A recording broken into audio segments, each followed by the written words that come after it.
Well, hello, old goats. Hey, today we're going to show you how to overseed your yard without buying seed.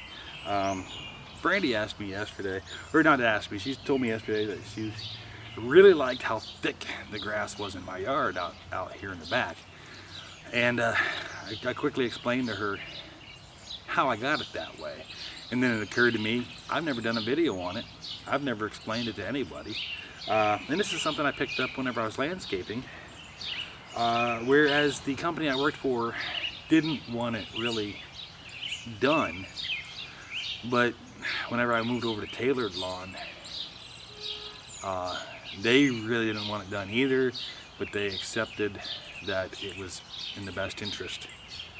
I've been working for the last several years on making the yard or the grass thick, getting it thicker, and which is going to help push the weeds out anyway. Because the thicker the grass, the less weeds, there's room there for weeds. I think I'm kind of at the point now where I can actually put some weed and feed, kill the weeds, and then push the thickness of the grass even further that way to help prevent weeds from coming back for a while. But we're going to show you what we're talking about here, okay?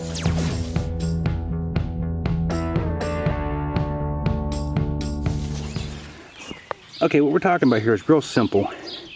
Right here on this, that's grass seed. Okay, so you let your grass grow a little taller to get the grass seed. And as you can see, there's quite a bit of seed there. But this seed's not ripe and not ready to plant grass. It's too moist. We'll show you what you need. And what you need is, if you look over there and you see all that brown, that's seed that's ready to plant grass. The rest of this yard is mostly green. But all that seed over there is ready to grow new grass. So we'll get in here a little bit on it. And right here, this is all seed that's ready. So what we're going to do is we're just going to pull. Now see, it's not going to let me. You're going to want to shake that stuff off of there and get it all off. And then it's going to go right into the grass. And it doesn't take a whole lot to shake it off. I mean, yeah, it's not quite ready yet because it rained last night, so it's a little too moist. But usually what I do is I just mow it, which separates it all, throws it all around. And this is the seed for the grass that's in my yard. I mean, this is what's already here. This isn't the seed that, the Scott's seed that I've been planting. This is pre-existing seed. So usually what I do is I mow it. I'll let it get, seed on it and start getting it turned to, being ready to grow grass. And then I mow it, and if the seed falls into the grass, which overseeds, which is something people usually do in the spring or in the fall.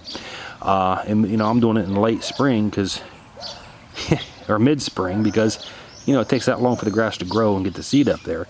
And then of course, when you're seeding, you're supposed to wait, 6 weeks after it germinates and starts to come up before you mow it.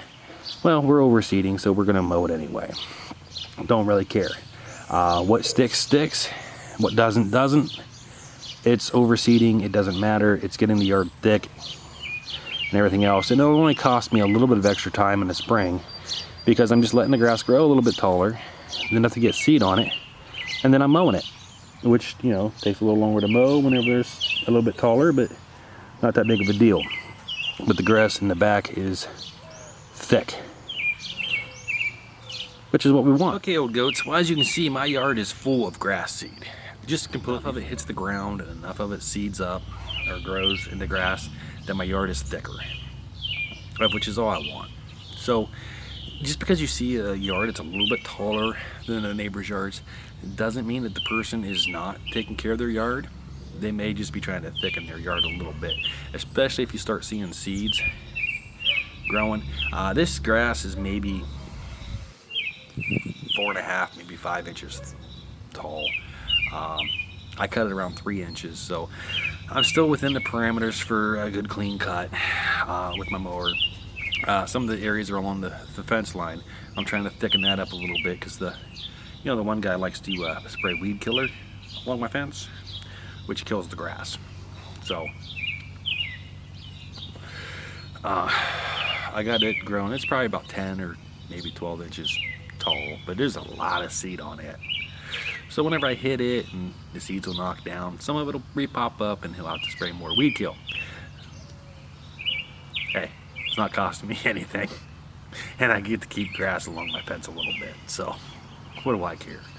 I could complain that he's throwing weed kill against my fence, but whatever.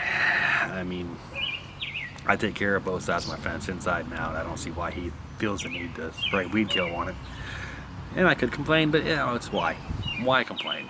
I'll buy the grass seed to fill in the bigger spots again, because a lot of what I put down early spring didn't take. Some of it's taking now, but it's past time for me to start mowing.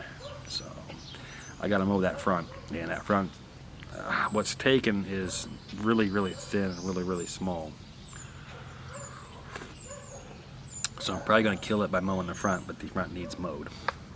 As far as the back here though, the back's getting nice and thick, and we're about ready to get to the point where we can start putting some weed and feed down, just to get some of the clover and everything else under control.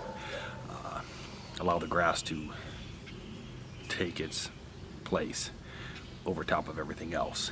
So anyway, I got trimming to do, and I got mowing to do. That seed's got to hit the ground. This is only a week worth of growth.